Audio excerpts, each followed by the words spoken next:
Sunday, everyone. It's a beautiful day today. It's a beautiful Sunday and a beautiful new week.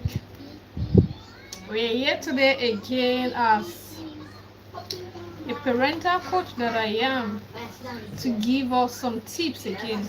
The last time we're talking about comparison in children. What are the things it does? How does it affect? What are the ways and things not to do? What we are supposed to do? These are the highlights of what we discussed on our life, the last section. Today we are continuing from there. I believe we enjoyed our overall week before the weekend, and thank God it's Sunday. How's our outing today? How is our church services? What did we pray for? Hope you remember to pray for your children today in church. Of course I did, and I believe you're going to do that as well as a Be Conscious parent that you are. Today we are still going to continue with that particular topic we did last week, which is still comparison in children. My name remains Alalali James, your one and only Be Conscious coach that derives pleasure in being a child advocate, speaking on behalf of children, what children want, how they want it, what their emotion speaks, what their behavior tells, how you are supposed to be a conscious parent. This is what I do, this is what I love doing, and I'm delighted about it. So that's what we go for today again as well. Now, comparison in children. First and foremost, what does the home tell the children? The home we are nurturing, the home we are living, the home as a whole. When I say the word home, I mean not just the house you're living in. I mean the setting, the upbringing, the nurturing, the importance of that place you are living, the community, the atmosphere of the father, mother, children, and every other person in that family, the communication that goes in between that environment, all consist of the home. The home is a place where people get to feel among, where people tend to relax. That's just the home. It's not just the setting of having a house, having a building. The home itself comprises of the people in it, which include the father, mother, and the children, which include other family members in that setting. So the comprises of that home is what determines what the child felt, is what determines how the child feel. So when I say the home now, how does the home feel for the children? What do the children learn from the home? What are they seeing in your pattern? What are those things they learn from the pattern of that home? Is it assisting them? Is it helping them emotionally? Is it increasing their psychological importance? Is it assisting them in everything they are doing?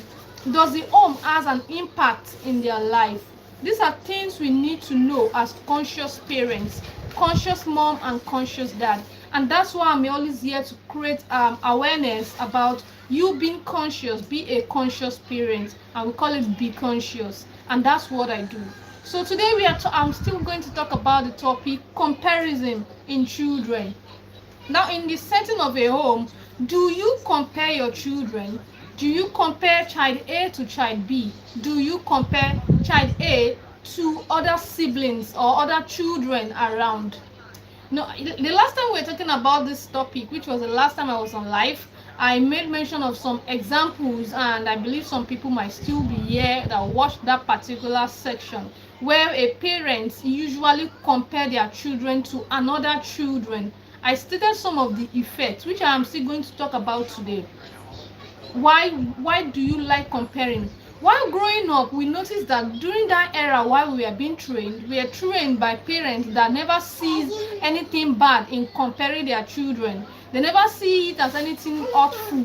They only believe that once they compare you with a particular child, you are going to sit up, you are going to sit right, and you act well, just like that other child is acting well. knowing fully well that that child is not a particular perfect child, but they just want you to also behave like that child is behaving. And that's the exact thing that happens to children, because the moment you start comparing them to other children or other people, you want them to be in an imposture syndrome. You want them to be imposing, to just be imposing that person, to just follow up with that person's attitude and not behave the way they are supposed to behave for themselves, or the way they are supposed to behave like themselves. So this is what we are going to talk about today again. Now, comparison in children, what are the effects? How does it affect them psychologically, mentally, and in their emotion? First of all, in emotion, it's going to affect them, it's going to disturb them, it's going to make them belittle themselves. It's make them seek validation of, am I really myself? Am I really doing well? Am I good? I'm not. In fact, it gives some children to the extent that it tells them, within their mind and in their emotion, that they are not good at anything. Because the moment you start comparing children, like you are not good, look at the other person is doing very well and is doing perfectly. The child you are comparing your child to is doing perfectly, and then your child will now start behaving and start looking at, okay, that means I'm not good. Their instinct will tell them that they are not good, they are not doing well, and they begin to what? Follow suit with the other person you compare them to, which I also said earlier, imposture syndrome. Do you understand? So now it makes them feel less of themselves. They begin to feel less and begin to see the other person you are comparing them to as being superior over them, no matter what the difference is. Even if it's a younger child or a younger person to them, they will still see that person as being superior, because you as a parent, your word has belittled them and placed them under that person. You're making them see that person as the best version that they are supposed to copy. They are not going to see it as a motivation. They are not going to see it as a way of getting inspired. No, children don't think the way adults think. Children see things in a rational way. They see things in a different way. Remember, their mentality is not as big or grown or fully enlarged like the way normal adult is. So they see things the way, in a very different way, in a little bit myopic way. So they see it lesser than what you're saying. You want them to get inspired, but they see it like the other person is superior to them. They see it like the other person is better than them in everything. So it kills their self-esteem. It kills their sense, the sense of their own self. They no longer have the feeling of their own self. It kills their self-esteem. It kills the sense of their own self. It kills their morale. They begin to watch what they are doing, and they no longer do things freely. They begin to act like they are not themselves, or even want to act or start memorizing that other person, start looking for a way of copying them. They don't see it as a way of being inspired. These are things it affects in the life of those children emotionally. Now, psychologically, it's giving them that vibe of they are very low, they are below standard of every other children, because constantly you as a parent, you are comparing them. I made mention of a parent that usually compare a child every time. You don't know how to wash plates, you don't know how to do this, you don't know how to do that, you are always very stubborn, you are always playful. Can't you follow suit with Mr. A's child? Can't you follow suit with so person? Why are you always stubborn? Why are you always playful? And now the child wants to resonate to what you're saying or what that parent is saying. It starts to what? Belittle themselves, to act in the act of those children you are comparing them to. And before you know it, this child starts doing things in a very different way from their own self. Now, to compare children means you are trying to derail them from their own track. That is what it means. You are derailing them from their own track. Every child are different. Every children are different. They have their own unique and their own unique way of doing things. Their own unique talent that is being given to them from above. Like I said the last time, I said children are like stars from above. They are like stars on earth. Now, if you look at the stars in the sky, looking at it directly or literally now, you see some stars shining very bright and open, while some other ones are so little bit dim. But that does not make them less of a star. They are all stars, but they are shining in their different realm. They are not shining as bright as each other, but they are all stars. This is what children are. They are all differently, and they have their own different time of what doing things. They have their own unique strength of doing things. I also make mention of children that are being compared in charge of academic performance. There are some children that are not very good at academic performances, like maybe they're not good at mathematics, science, and the rest, but they have other gifts, other talents, other strengths that are being given to them that they possess. Like some children know how to sing perfectly, while some also knows how to what draw, and artistic characteristics are being placed in them. But most parents tend to compare children that are of good of bad academic performance to children with good academic performance, neglecting their impact or their own strength, not even assisting them. This particular action can actually kill the morale of that child, even in the artistic strength they have, and it makes them go lower than the way they are supposed to go. I remember that while we are growing up, children that are not very good in class, that are always beaten or always talked to or always called the low performance children, are always good at one stage or one particular talent. Some of them are good at football, some of them are good at dancing. In fact, I have some in my class then that are very good with drama. They know how to act, they know how to, you see them in drama group performing excellently. They perform excellently in drama group, but they don't have that particular good strength in academic performance. They are always either average or below average. So their parents always come to school to report them and ask the teacher to beat them and even strip them of their own strength, stripping them of their own strength in the sense that stop them from acting or stop them from doing that talent that has been placed in them. So now some of them eventually they lost that strength, they could not build it up, they could not even follow up with that strength. So because they want to concentrate on the one they are not even good at, since they are being compared or compelled that you must be good at academic performance. This is not a way of detaching children from being good at academic performance. This is a way of calling people or calling parents to stand cognizant of their children's talents, to be cognizant of their children's ideas and unique strengths. Not all children will be good in academic performance, but they can be an average performance or a little bit lower, but they definitely have their own strengths. They have their own unique strength, a place where they are good at, a place where they can excel, a place where they can stand strong without being forced or compelled to do anything. Don't kill their morale with you trying to force them to do otherwise, to stand only on the academic performance you want them to do. Now, most people also, this era that we are, like I said the last time, is an era of social media. It's not an era where you demeaning your child. It's an era where you train your children to be confident of themselves, to speak perfectly, to sell themselves, to speak and sell themselves to the audience, because either you're brilliant, you're not brilliant. If you're not good to speak, to sell yourself, to stand in front of crowd, to speak to people and sell yourself, or even portray yourself in a very good way, like advertising yourself to the audience or general public, you are not, the child might not be able to accomplish some things that he or she is supposed to accomplish.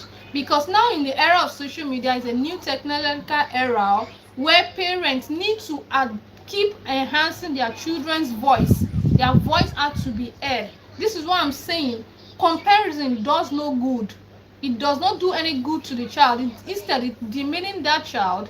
It lowers their self-esteem. It kills their moral. It keeps them in imposture syndrome. It also made them lower their own self-esteem and lower their own psychological standard. They begin to see themselves lower than every other person they meet. They begin to see themselves not perfect, not good enough for that particular thing they are being good at.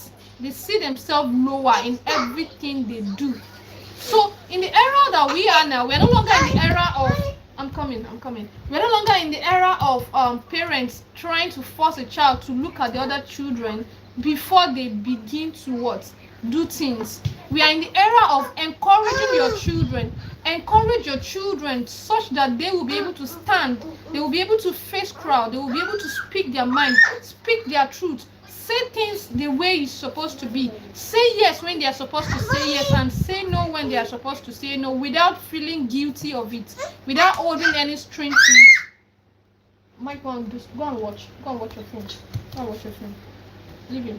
Go and watch your film. So without being feeling guilty of what they say, and it at the point of some children's life, they tend to say no to things they want to say yes to, maybe because the parents are always they are always training them in a fearful manner that they don't even know how to say yes to things that they're supposed to say yes to.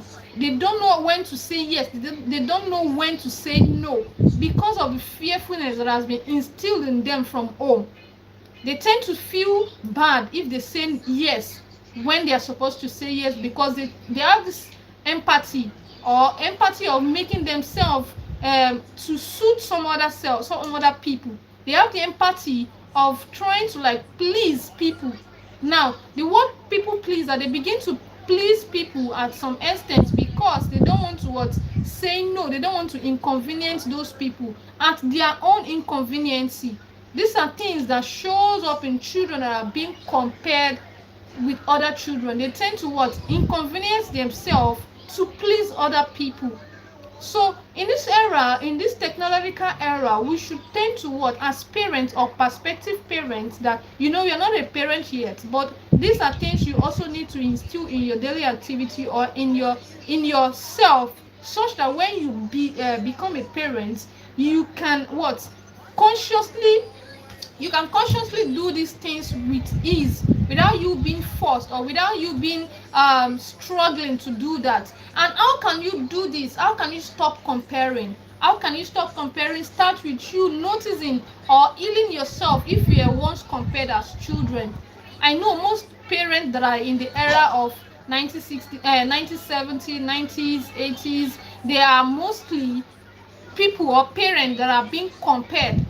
They compared us a lot. In fact, while growing up, they compared us even with people that are not even up to our own standard. When I mean standard, I mean academically they are not good at up to us. They are not good as us, but still our parents still see or find a way of comparing us to those children based on the fact that they are good in one way than us. So they tend to compare us why can't you do your own things the way this person is doing their thing? You are always having mistakes or errors in this. You are always doing your things like this. Can't you watch so child? Can't you watch Sophia? Sophia is always one of the best in performing house duties. She does this. Anything her parent tells her is exactly what she would do. They do this, they do that. Forgetting that the child Sophia also have his or her own imperfect activities or imperfect characteristics that the parents are also nursing in their own home. And most children tend to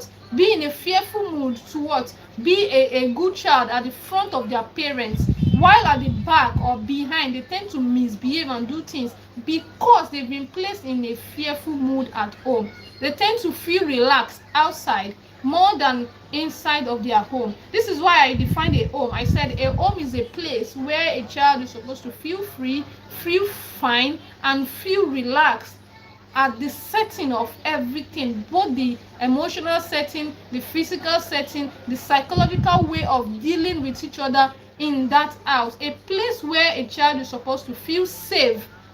A home is supposed to be a domain where the child feels safe and feel free to express themselves, such that if they go outside to meet every other of their counterparts, they will be they will be able to stand firm and consciously act the way they are supposed to act right.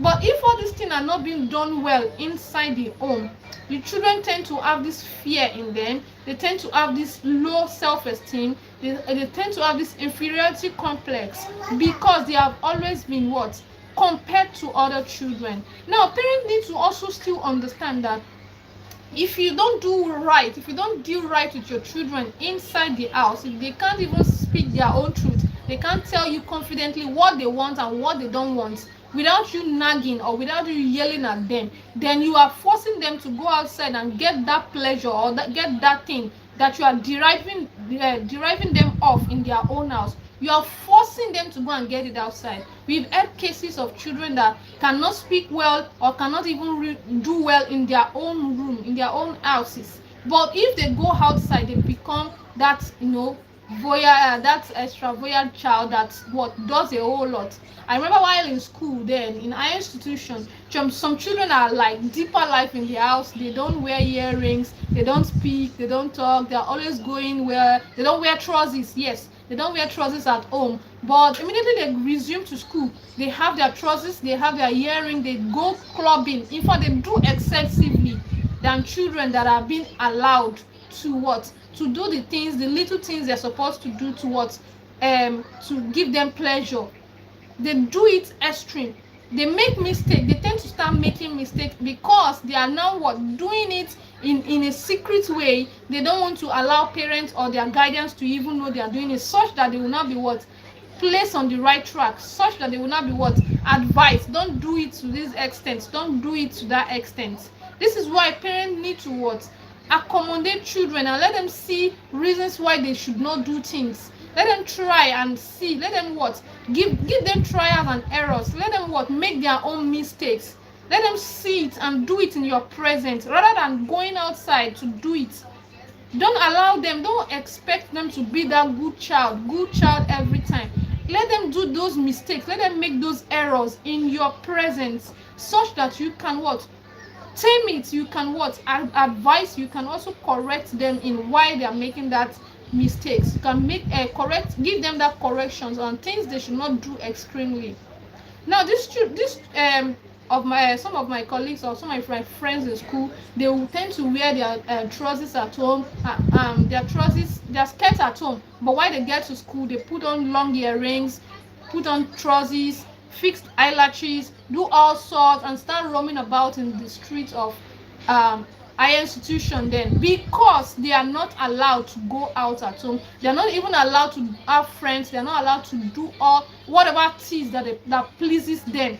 Then so at the long run, this set of people are the set of people that makes mistakes because they are always in a rush to do it so that they quickly do it and enjoy themselves. At the long run, they start making mistakes and they tend to regret some of their actions and still wants to cover up for their parents because they don't want their parents to know. So a safe place, which is the home, is a place the child needs to be trained, needs to be what encouraged, needs to be what needs to also be to be advised and put on track. These are things you're not supposed to do. These are things you are not supposed to do. And there was a time I was discussing with a child, a young girl, a girl of 12 years old. Up to that age, 12 years old, the mother has not even talked about menstrual cycle with her. She has not heard about anything called menstrual cycle. There is no knowledge of such. There is no teaching that has been done. There is no exposure that has been placed to her. There is no advice that has been given to her, and she's still very naive of that word menstrual cycle. This is to see a little bit shortcoming from our parents, and this is just my channel is to advise and encourage parents, and also to remind them, because I know most parents are actually busy with day-to-day activity, hustling around to get fit, to get funds, and to feed the home. But the home is not all about feeding. Children are bringing is more than feeding. You don't just feed them, you also participate in their life. You also encourage them. You give them some teaching and some advice. This is called be conscious parenting. You are consciously parenting your children. You don't neglect your activities based on the fact that you are busy with daily hustlings or finding feeds for your children. So you need to participate in their life. This child I was talking about does not know anything about menstrual cycles or about menstruations at the age of 12. So I had to sit her down and start telling her that this is what menstruation is all about. Menstruation is about a woman, a woman going into puberty, or a child going into puberty, and these are things that it entails. Menstrual cycle happens every few days of the month, and how it is being done, how cleanliness is being done, how you need to be clean, how you need to package yourself while you are on this cycle. These are things that I had to encourage her on. And I also talked to other children as well, the male child as well, what to do to take care of their daily their self daily, to make sure they are looking good and smelling nice. So let's go back to our topic. Our topic is still about comparison in children. It kills their self-esteem, like I said, and it kills their morale. Parents should stop comparing children. Every children has their own unique strength. Even your same children that you bet by yourself, maybe you bet the child Sophia, Toby, Toyin, and four of them. The four of them are always going to be very different from each other, because each has individual personality. Each of them has individual unique strengths that they are very good at. So if you start comparing Toyin to Toby, you are indirectly teaching them to always monitor themselves and to always act like themselves. You are not making them to exhibit their individual personal unique strengths. You are not making them to exhibit it. You are trying to force them to be like the other person. Now, what other things does this comparison does to children? Comparison in children. It creates room for competition. You start seeing them trying to compete to be who will be the best. Who will be the best at this? It keeps them on this walking on eggshell, like they are always aggravated in being the best, so that they get this appeasal from you, like, oh, this is the best child, this is the best one that did it right. Life is not supposed to be like that. Life is supposed to be allow children to be that child that they have that very time. Let them be the children that they are at that very time. Let them exhibit. Let them say yes. Let them say no to things they can't say. They can say no to. Let them be their self, because obviously very soon, in a very short time, they turn to be that adult that they are not even prepared for. They tend to be an adult that they are not even ready prepared for. Some children go into adulthood without even enjoying their childhood. They don't even enjoy their childhood. They did not even learn the lessons they are supposed to learn as a child. Now they are in adulthood, facing the struggles of being an adult, still trying to heal the tension of being the tension that happened while in their childhood. Because all of these activities, trying to force children to be an adult, trying to force children to be mature than their age, they tend to give them this trauma. It traumatizes them. It affects their inner self. It affects their inner self and give them that particular traumatized it gives them trauma that they have to start healing from in the future. They start healing from it, and they tend to now navigate between adulthood, the struggles of childhood, and adulthood. Adulthood alone is tough on its own. Top of children now still experiencing the trauma that has been deposited in them while in childhood. Now, comparison between children is definitely very bad. It gives competition. It enhances fear and anxiety. It gives anxiety. It deposits anxiety in those children, and it gives competition. Like, child A will no longer like child B. Out of the 4 children, I'm dealing with 4 children now. They no longer like each other deeply, like the way they are supposed to like each other. They tend to start monitoring how good this person is. Mommy. Go and watch. Mommy. Yes, go and watch a movie. They tend to start watching child A. Since the child A has been the favorite, they will think that child is the favorite child of the parents, and they start monitoring that child, competing with that child. It makes jealousy creeps in. Jealousy will what? It will creep in, and before you know it, they start jealousing that child. Go and get that thing now. Go and get it. I'm coming. So they start jealousing that particular child that you are always what? Talking about that. Okay, this child, why can't you be like this person? Why can't you be like that person? Now, you don't want to create a home or create sibling rivalries. Sibling rivalries whereby child A will now be jealous of child B, and child B will be jealous of child C, and you see competition rising in between them. You putting all of them on an eggshell. This is not a very good home setting. It is not a relaxed home. In fact, it's a traumatized home that you would not want to experience, because all of this still falls back on the parents. If not now, if not presently, it happens when they turn to adulthood and they start seeing those errors that was happening while they were still in their childhood. So parents need to take cognizance of comparison. Don't compare children. Every child has their own unique strength. Like I said earlier, every children has their own good way. Go and get him juice. Every child has their own good thing they can do. Child A might not be good in academic performance, but if you check that child very well, if you go deeply, you will know that there are some strengths that that child can do while the other child B can't even perform close to it.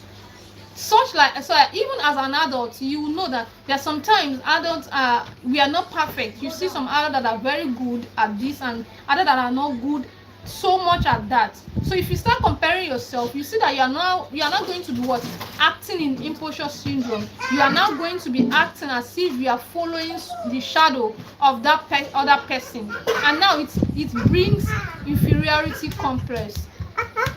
So the children that are grown in this manner are not going to be bold enough to speak their truth. They're not going to be bold enough to stand for themselves. They would always find people to validate them. Yes, they look for people to validate them and tell them, oh, this thing you are doing is good. The moment they don't see anyone to tell them it's good, they believe that thing is not good, because that been instilled in their emotional and psychological upbringing that anything that is not being validated is not good enough. They can't even control their own emotions to be able to determine what is good from what is bad. These are the effects of comparing a child to another child. I also mentioned another effect, which is a very crucial one the last time I made a video, that when you compare children or you see parents comparing their children to your child, you should what? Stop it. You should not allow it, because it's putting your own child at the verge of at the point of attention. Now people will start looking and watching up towards your child. It's not a good thing to always what? See and concentrate on a particular child. That child can now be the center of attention for every other person that are not even having good intention for such child. Do you get it now? Don't allow parents to compare their children to your children. Don't even compare your children to other people's children. Like I said, children are like stars on earth. They shine at their own pace. They shine at their own pace. They rise at their own pace. They have their unique strengths, and they know they have their unique strength, and all of them have been deposited to have good things that will function the way it's supposed to function in their life. So children should be encouraged. Children should be what? Encouraged to speak out their truth. Children should be what? Children should also be taught how to say no and yes at the right time.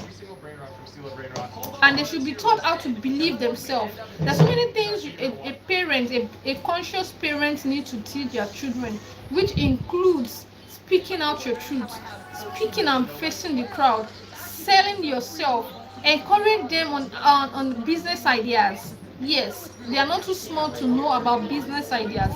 They are not too small to make decisions. I usually do this tension on my child. I tend to give them the ability to make a decision for me. I give them 2 or 3 options of what I want to choose from or what I want to do.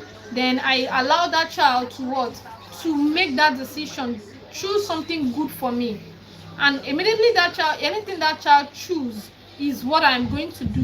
What am I trying to pass? The message I'm trying to pass is that their voice counts, their words also count, their decision counts, and they also have that sense of making choices. They are good at it. I'm trying to let them know that they are good at making choices, deciding, saying no, saying yes, so that if they want to make such decision or want to make any decision, they can trust their own instincts, they can trust their own self intuition, not depending on somebody else to make that decision or to validate their decisions for them. These are things, these are ways, these are examples parents need to what? Follow suit, so that they tend to what? Allow their children be, and also model them towards the future.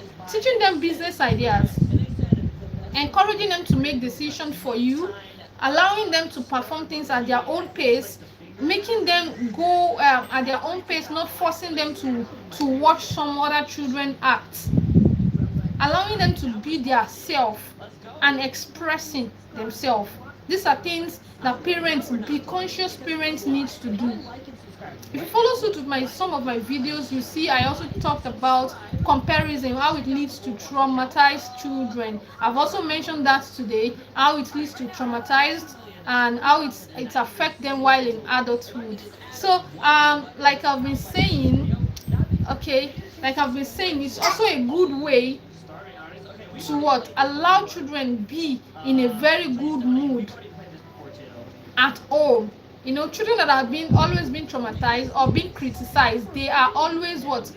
At a sad mood. They are always very sad at themselves. They feel this tension. They are not always good. Mommy. What is it? Go and watch the movie. Go and watch it. I'm coming. So those children tend to be at sad mood and not being expressive of themselves because they believe their words doesn't count. Their word doesn't count, their actions doesn't count, so they tend to draw inside. They tend to withdraw inside and go outside with him.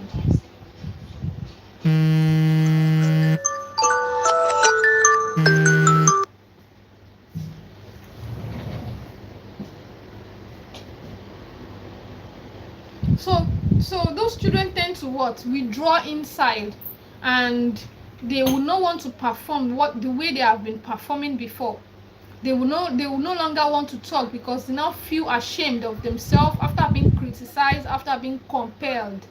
You are comparing them to another child, so they feel kind of ashamed of themselves. They are not seeing themselves good enough, and they withdraw. Even the things that they have been doing right before, they withdraw it inward. And you see them, they are always very sad. They are always having every emotion, like always very sitting quietly. Now it's occurred to me some days ago while I was resonating on some things. I tend to what? Remember some children that are always very quiet in class. They don't talk in class. They are very, very quiet and going at their own pace. They are always very quiet and not talking. They don't play. They don't talk. They don't interact. They don't even do anything. I have a friend then, or a classmate then. Let me not say a friend because she doesn't have any friend. He doesn't have any friend. His name is Moomin.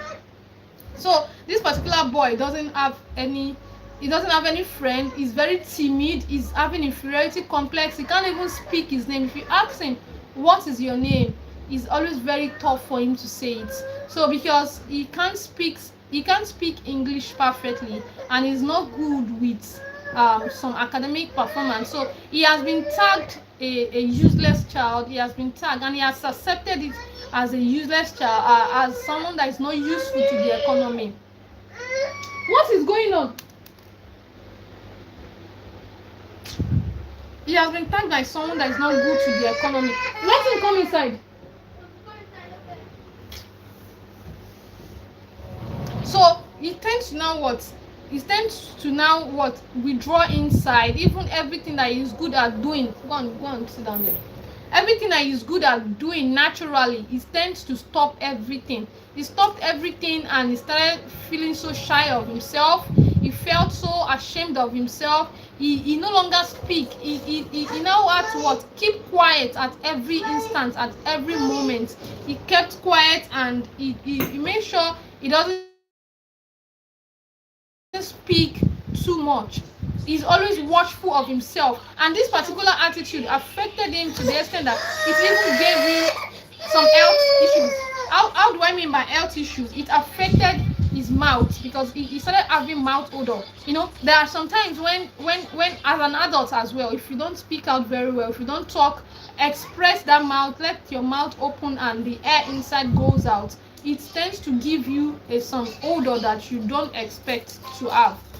Imagine when you just woke up in the morning, you woke up and before you brush your teeth, before you do your normal cleaning or personal cleanliness, you see that the breath from your mouth is always having a different odor.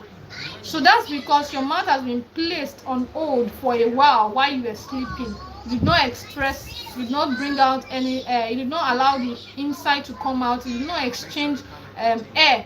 So with that child started having mouth odor. It's now bottled with his low self-esteem. It's bottled with his inferiority complex. It bottled also with the fact that he's not good academically.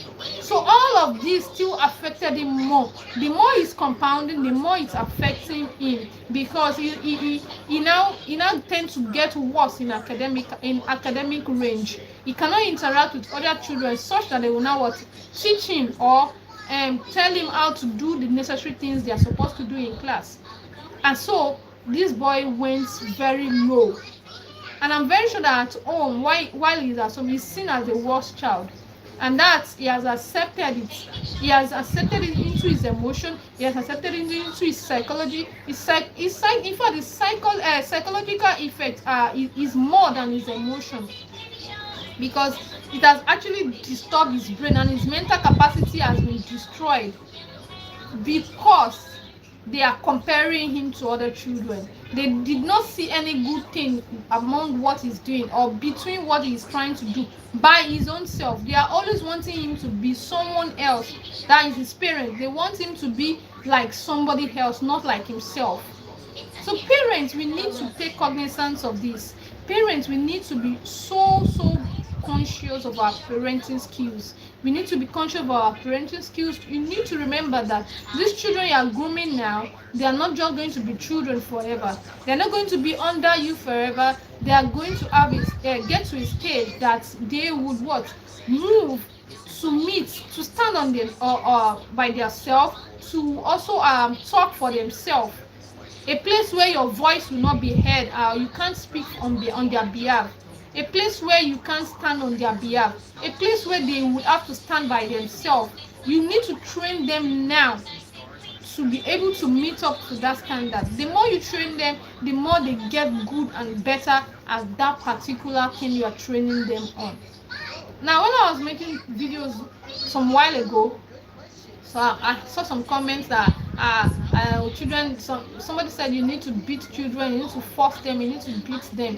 Now, this is a call to parents. I'm not saying you should not discipline children. Discipline is different from punishment. Punishment is the act of inflicting pain on a child. You're inflicting pain on a child to do the right thing he doesn't know how to do. You are inflicting a pain on a child to forcefully do it and to instill fear in that child to be able to do what you are asking them to do, not what they know they are supposed to do. So what is discipline? Discipline is the act of you trying to encourage them, guide them, teach them how to do the right thing that they don't know how to do, not inflicting pain. Discipline is definitely or totally different from punishment. If you say discipline a child the right way, teach them the right way, guide them the right way, nurture them the right way. Of course, it also includes you spanking them, not eating to the extent of giving them marks or giving them some everlasting tempo on their body. I remember then that time that they will use this extension cord to beat us to the extent that if you check some of my back, the marks are still there, that it's just faintly cleaning, it's just still appearing there. So that attitude, that thing that we are being forced to do or not to do, or that beating has actually instilled some fear in us. It instills some fear in us to the extent that when we are even supposed to do the right thing, we don't even know, because the thing they are supposed to teach us, why they are beating us or why we are being beaten, are not being taught. They just beat us that, why did you do this, why did you do this, and you get beaten for it. Why can't you do this, it's not being explained to us. Why you should not do this is not being told to us. Why this thing is not supposed to be done, we are not being told. So this is a call to parents that even if you want to beat a child or discipline a child, spanking or guiding that child, you need to tell them why this thing has to be done this way, how it is supposed to be done, when it's supposed to be done, and why it's not supposed to be done that way. These are things you're supposed to teach children, because children are naturally inquisitive. They are naturally curious. They are curious. They want to know why. They want to know how. They want to know when. So if you shut them up and you beat them for not doing the right thing that they don't even know how to do, you are indirectly telling them to stop doing that thing, and they will know what they will not tend to know how to do that thing in the nearest future. Now have it in the back of your mind that as you're training your children, you should train them for tomorrow, which is adulthood. You're not training them for today. Train children for tomorrow. Train children as if they are going to be on their own in the next few years, not training them to come back to you and imposing your own rules and your own ways of doing things. Because when you get to a point your voice does not count or does not stand for them, how do you want them to deal with audiences? How do you want them to activate that particular way of mixing with people?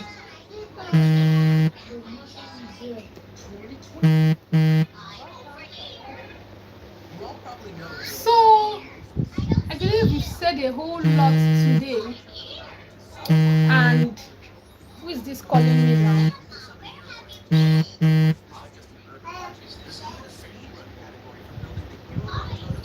Coming.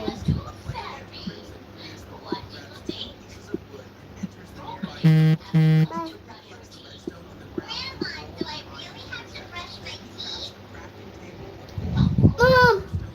this one. Okay. So Mommy, I'm coming. this one. So go and give him. There's nothing there. Sorry. So we've actually said a whole lot today. I just want to give a recap of what I've said today. Okay, Jesus. I just want to give a recap of what I've said. Now we've talked about comparison in children, the harmful effect, the effect that it does to children, how it makes them have low self-esteem, inferiority complex, how it affects their self-esteem, how it affects their sense of self, how it places them on imposter syndrome, where they will keep following suit with other children's attitude and not being able to behave their own self, how it kills their unique self and their unique strengths. And we've talked about how it creates jealousy and competition among children. And we've also talked about how those things can be so dangerous to your own children that are being compared to, and that you should not allow other parents to compare their children to your children, and you should not compare your own children to the other children, because children are like stars on earth. They shine at their own pace. They walk at their own pace. They have their own unique strengths. If you keep allowing your other children to be compared to your own children, you are placing your child at the dangerous edge, because your child will now be seen as the okay, this child is the most brilliant or most good child. Then they start to look for a way of attacking such child. So we've also talked about how you should let their voice count for them, how you should allow them make decisive attitude, how you should teach them things they are supposed to do not just inflicting pain, and why these things are not supposed to be this way, how you should teach them. We've talked about how a conscious parent should act at home, making the home peaceful for their children, allowing them to be their self, not just being a physical home where they can't even express themselves. We've also talked about um, a home as a whole. We've talked about why children should be allowed to be children at their own pace now. Why they are still young, allow them to be children, because adulthood is coming very fast, and now they would now tend to be what, juggling between adulthood and childhood. The children that are not allowed to be children while they are supposed to be children, they now get to adulthood and start what, having traumas of their past. So we've talked about that. We've talked about the effects of comparison and how it should be stopped. Now, how do you think you should stop comparing children? First and foremost, in my channel or on my channel, I usually encourage parents to be conscious of yourself. How can you be conscious of yourself? You pause and make decision from within, not rushfully. A child can actually do something very tough or something very irritating at that very moment, that it would be as if you should even slap and beat that child to battery level. So how do you become a conscious parent? The only way you can do that is by you pausing. You pause, you resonate on what is happening and look at it. Take a deep breath. Then when you are taking a deep breath and when you are pausing, then you see that your mind will go on two ways. Should I beat this child? Should I do this? Should I do that? You should pick the right choice at that very moment. And the right choice is you tending to what? Do the right thing. Tending to do the right thing that will enhance the safety of your child. The right thing that will enhance the safety of your child at that very moment. Then you take a deep breath as well before you act. Because if you constantly look at what children does, what they do, you would want to destroy. You want to even beat them to the extreme. I saw one comment one day and I was laughing. The person was like, how can I not shout when this child almost killed me with so many disturbance and the rest? Yes, children are naturally inquisitive. Children are naturally stubborn. But with your own taming and with your own words and talks and guidance, you can reduce the tempo, and you know how to assist them to reduce the bad attitude or the things they're not doing right. You talk to them and you guide them. So with this, you can be a conscious parent. So you said a whole lot today, and I will be rounding up with the fact that a home is a comfort zone. It should be a place that groom and assist children and nurture them to become that good and healthy individual, healthy adults that they are supposed to be. A home is supposed to accommodate their errors. A home is a place where they learn to correct their errors, not to hide their errors. Some children tend to hide their errors because they will be stigmatized at home. They will be what? They will be stigmatized. They will be criticized. They will be compared to other children. So a home is just more like a settling place that should accommodate their errors and be able to correct and guide them. A home is a place where they are supposed to be safe. A home is a place where companionship is supposed to be great, not competition and not jealousy. A home is a place that is supposed to be welcoming. How can it be welcoming if you as a parent, you are very strict, you are extremely disciplinarian, you are not accommodating, in fact you are all top sort of that the children always run away from. So they tend to seek comfort outside, which is a very bad one for you as a parent that is grooming an healthy child. So this is what we are going to talk about today, and I will say thank you for staying with me. Thank you so much. I really appreciate. You can drop in the comment section things and other things that you think a home should be, why comparing a child is not good. Comparing a child to another child, why comparing them to each other is not good. You can also drop in the comment section things and things we should also add, things and tips parents, be conscious parent, a parent that is trying to groom an healthy adult should also do to assist their nurturing. And I will appreciate that. Thank you once again.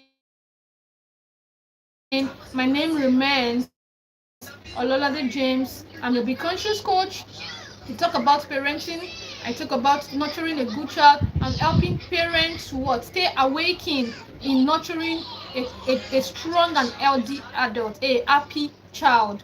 This is what I do on my channel. You can do well to subscribe, like, and share my videos so that the general public can see. Thank you. See you some other time. Bye.